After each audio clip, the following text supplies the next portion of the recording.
Yes, indeed. B Marsh Boxing back at it with another post-fight review for the undisputed middleweight championship between Claressa Shields and Christina Hammer. So round one was just a jab affair, you know what I mean?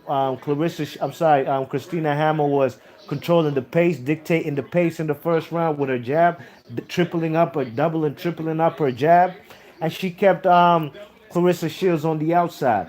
But in round two, Claressa Shields got on the inside, left hook happy, catching her with vicious left hooks and throwing body shots in the straight right. Look, taking Christina Hammer out of her comfort zone. Round three, counter punching was coming from Claressa Shields. Hammer was circling. She wasn't really now actively throwing punches. She was just flicking out a jab. And Claressa Shields was doing her thing in there, especially with the counter punching. Round four, Claressa Shields wins exchanges. She wins the exchanges, and that's when Christina Hammer realized that anytime they're exchanging, Claressa Shields is beating her to the punch. You know what I mean? And that's when Christina Hammer started clinching. Round five, double and tripling up the jab from Claressa Shields. She was working the body. Hammer was throwing her jab and clinching, but she couldn't fight with the Claressa Shields on the inside. That's why she had to clinch every time.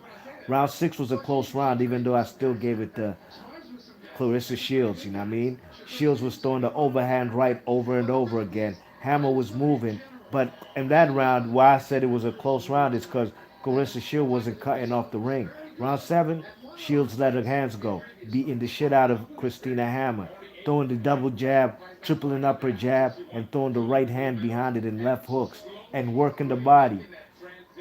Round eight, Hammer was buying time. She got her mouthpiece knocked out of her mouth, you know what I mean, with a straight left hand. A left hand that was like a jab, but it came like a power punch, you know what I'm saying?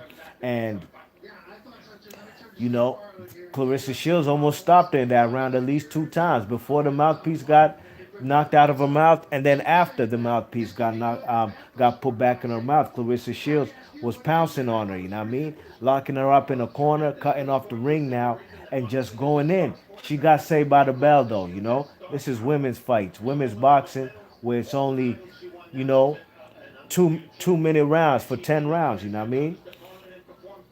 Round nine, Hammer hit her with keep getting hit with the same straight right hand and overhand right, over and over again. Hammer keeps getting hit with the same punch.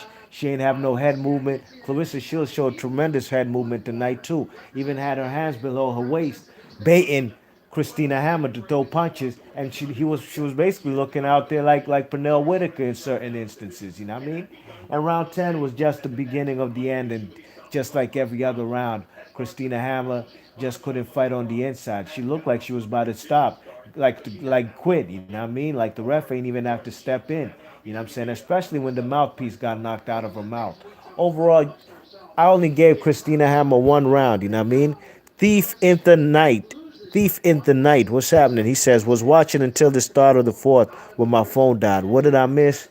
You missed Claressa Shields outboxing and taking Christina Hammer to boxing school. That's about it, you know what I mean? She outboxed her with the double and triple jab. She even switched stances in certain instances. And really and truly, she outboxed her, you know what I mean? That's what she did tonight. She outboxed her and she brawled when she had to, you know what I mean?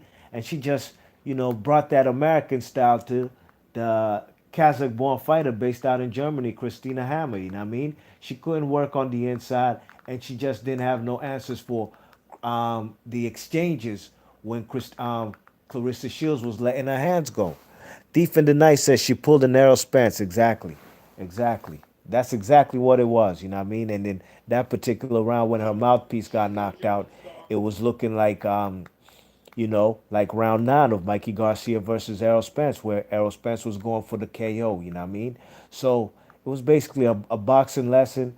I only gave Christina Hammer only one round, but ultimately she's now undisputed. She got all four belts plus the Ring magazine and I guess a lineal. I'm not too hip up on women's boxing and they how far they lineal belts go back and stuff, but Christina Hammer, the second woman, I'm sorry, Claressa Shields, the second woman in women's boxing history to become undisputed. Congratulations, you know.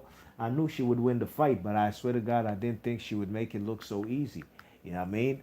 Now I'm switching the channel to watch this FS1 card, Deverchenko versus Kolke. I'm in the ninth round. I missed almost all of it because I was paying attention more to the women's undisputed fight. That fight was a bigger magnitude fight, and I'm happy we got to see it headlining on Showtime. B Marsh Boxing. Leave your thoughts and comments. Let me know how you guys scored this fight, and let me know what you think about Claressa Shields being the undisputed middleweight champion of the world.